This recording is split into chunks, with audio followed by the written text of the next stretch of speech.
أعوذ بالله من الشيطان الرجيم.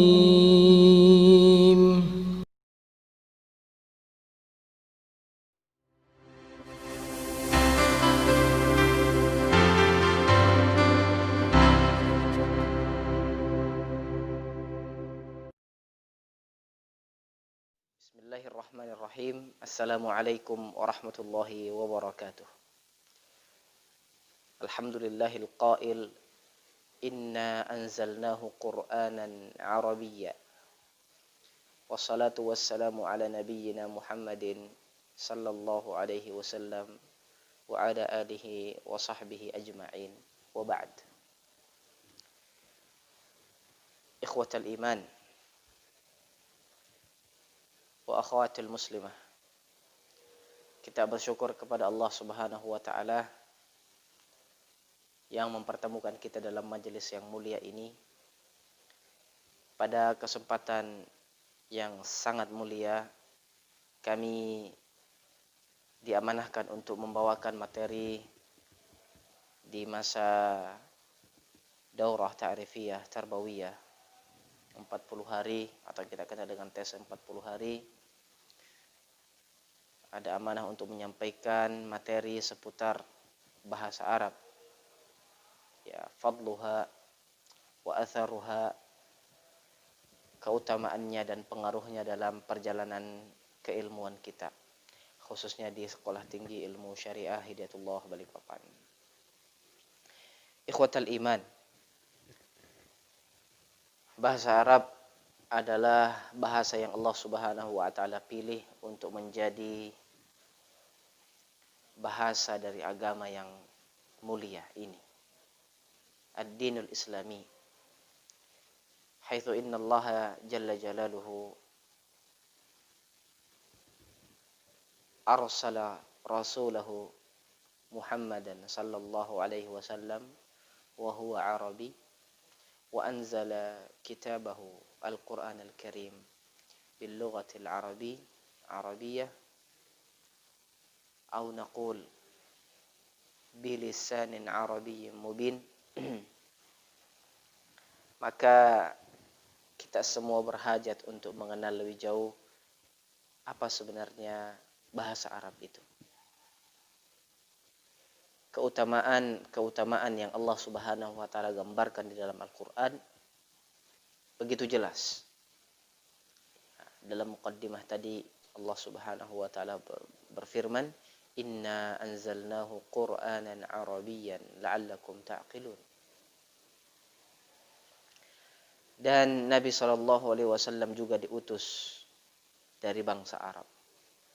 Dan kalau kita ingin mempelajari agama ini, diperlukan bahasa Arab. Karena asas atau landasan, pondasi dari dibangunnya agama ini dibangun atas landasan berbahasa Arab. Al-Qur'anul Karim wa ahaditsun Nabi sallallahu alaihi wasallam semuanya berbahasa Arab. Coba kita lihat buku-buku hadis yang sampai hari ini, yang sampai kepada kita hari ini.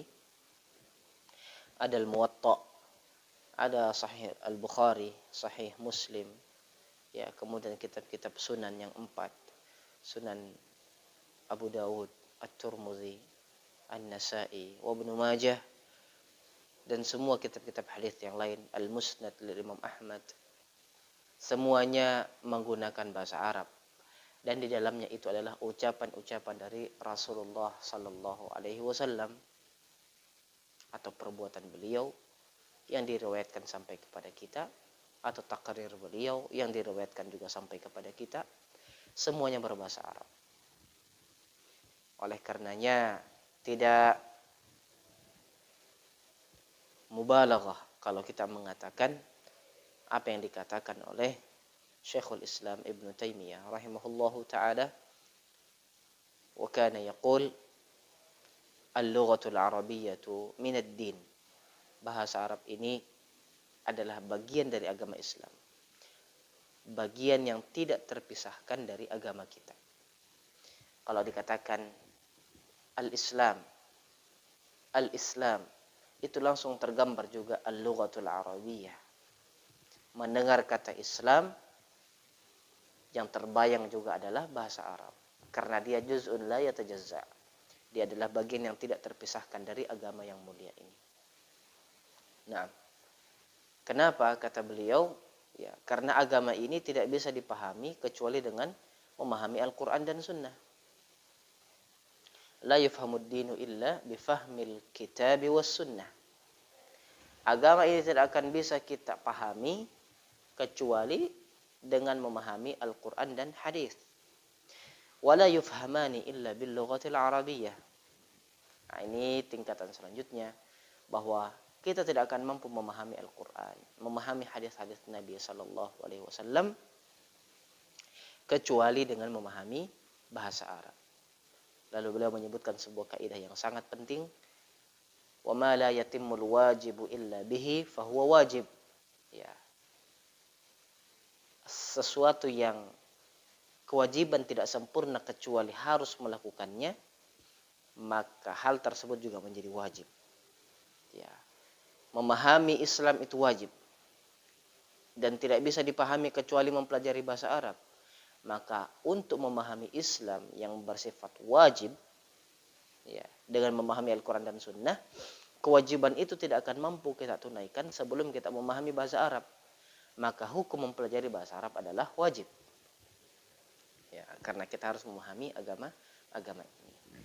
Ditambah lagi ikhwati fillah yang dimuliakan Allah Subhanahu wa taala berkaitan dengan motivasi besar dari Rasulullah sallallahu alaihi wasallam ketika beliau mengatakan, man yuridillahu bihi khairan yufaqihhu fid din.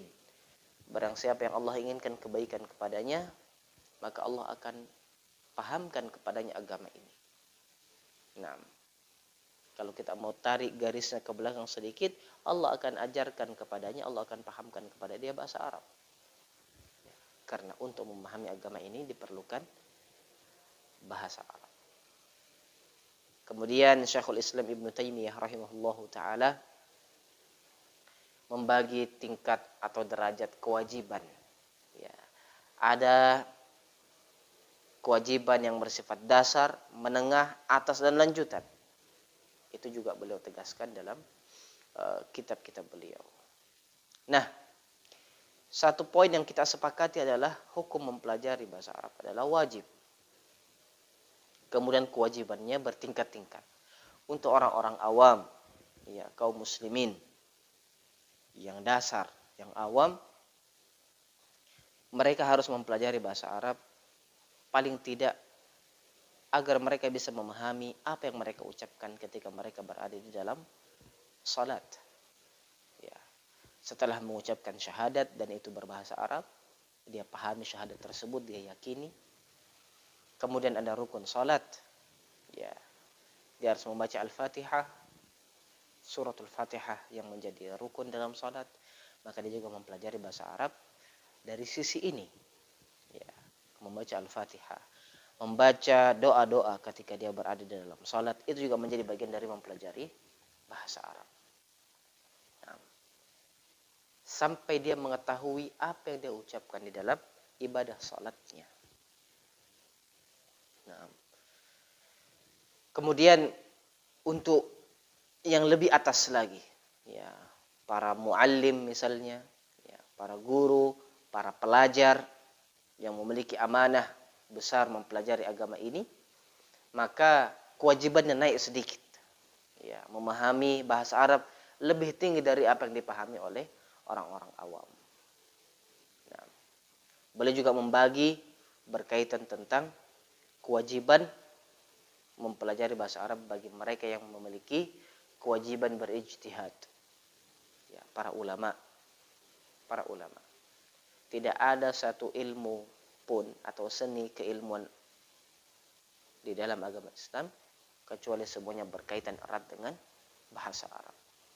Nah, maka sebagai pengantar kita semua termotivasi untuk mempelajari bahasa Al-Quran ini.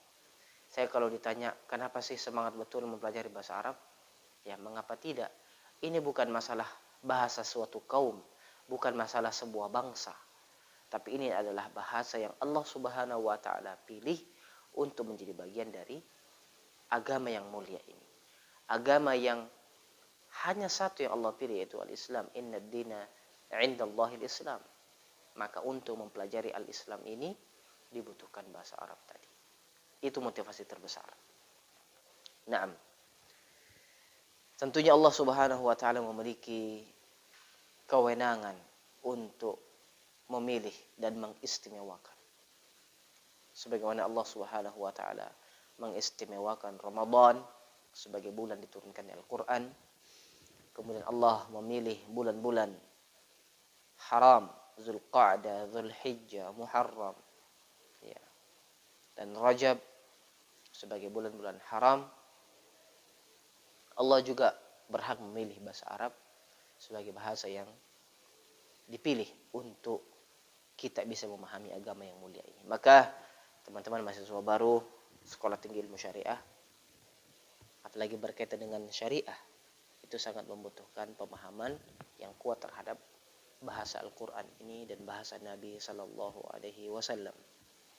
Kami mengajak kepada seluruh teman-teman mahasiswa baru dalam video pengantar ini, ya, kita bisa termotivasi untuk ke depannya ketika kita masuk belajar, ada pembelajaran bahasa Arab di sekolah tinggi kita serap dan kita pelajari semaksimal mungkin.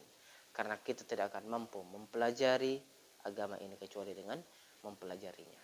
Kalimat ini berulang dan berputar sebagai bagian dari doktrin, ya, kepada teman semua, kepada sahabat semua, agar tidak ada alasan lagi untuk kita tidak bermalas-malasan, dalam mempelajari bahasa yang mulia ini. Saya kira demikian, ya. Pertemuan berikutnya kita akan nukilkan insyaallah ta'ala beberapa motivasi dari sahabat-sahabat Nabi Ridwanullahi alaihim berkaitan dengan motivasi mereka terhadap bahasa Arab. Waffaqani Allah wa iyyakum jami'an wa sallallahu wa sallim ala nabiyyina Muhammadin wa ala alihi wa sahbihi ajma'in wa akhiru da'wana anil hamdulillahi rabbil alamin. Assalamualaikum warahmatullahi wabarakatuh.